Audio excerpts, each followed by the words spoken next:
Hello and welcome to A Live with Amanda. Today we're going to be talking about why it's important for you to stop everything you're doing and go update your bio on your website. So earlier this week, I talked about how I updated my bio on my blog posts, and we are in the process. Well, I haven't started. Actually, I took off of work this week just for a mental health week for a variety of reasons. And so when I return back to actually working, besides doing these videos, I am going to be working with my assistant to redo all of the therapist bios in my company. And so the way our bios read now is that we do this cute little introduction, right? Like, this is who I am and this is what I do and I'm a person, right? And then we just list out services, we list out trainings, we list out insurances. It's very it's not dynamic, right? It's very this is just who I am and what I do, very factual. And to be honest, that's me. I'm a very just lay it out for me kind of person. We kind of modeled it off of Psychology Today, even though Psychology Today gives there's 3 sections for questions and answers.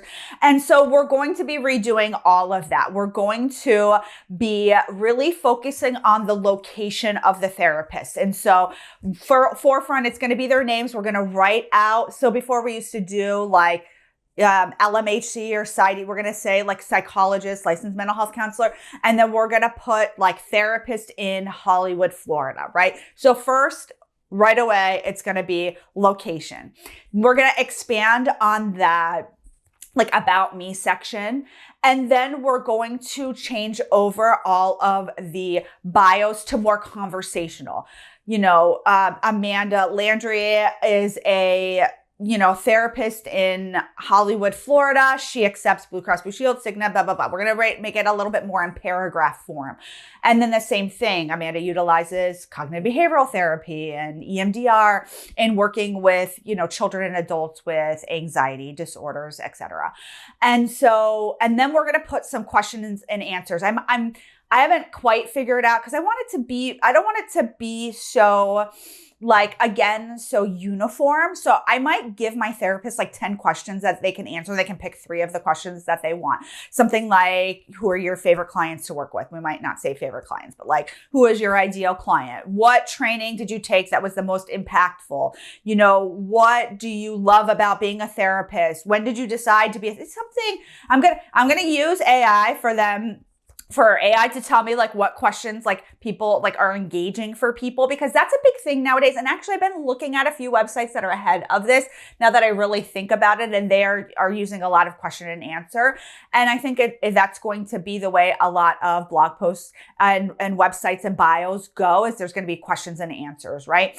And so we're going to change up the style of that. And then again, we're going to be focusing on what we do in our location, right?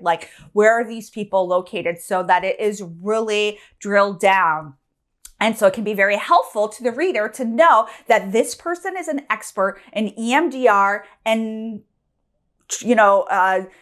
trauma. I'm just why was that so hard for me to say?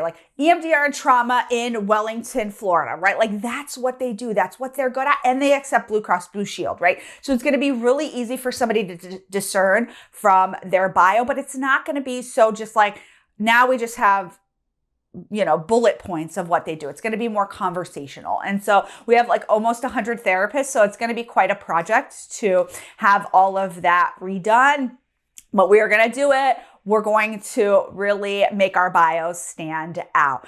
I'm going to tell you what I'm hoping happens from this, but first I want to thank our sponsor, TherapyNotes. If you're looking for an electronic health record to help you run your solo practice or your group practice, I want you to check out TherapyNotes. I'm constantly recommending TherapyNotes in Facebook groups, not because of the sponsorship from TherapyNotes or even my relationship with TherapyNotes, because I really believe in what they do. I see people asking, hey, I'm looking to start a group practice. What electronic health record should I use? And time again, I tell people to use TherapyNotes. It's where I've seen people have the best outcomes for their group practice. Why? Because you can bill insurance, you can take credit card payments right from there. The credit card fees are comparable to other platforms.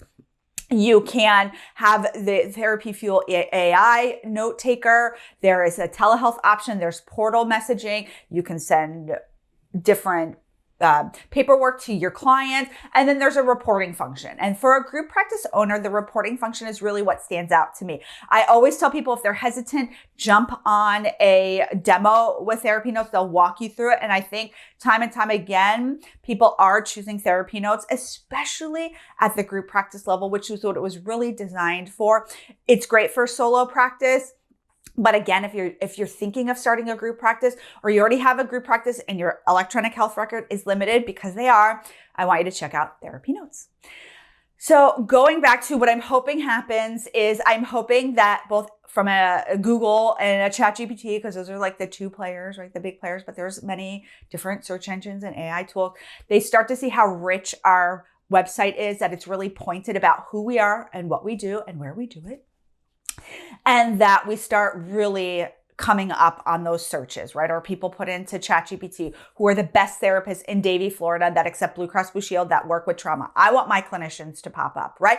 Because that's going to feed us leads. And my promise to my clinician is that we will feed them leads, right? That's why they're a part of Caring Therapists. Not the only reason, but one part is because we're feeding leads. So if you're trying to get more leads for your practice, absolutely take a look at your bio, see how you can really up-level it and track the fruits of your labor to see, start asking people if they're finding you from Google or some AI tool. And I think it'll be really interesting to see what is out there.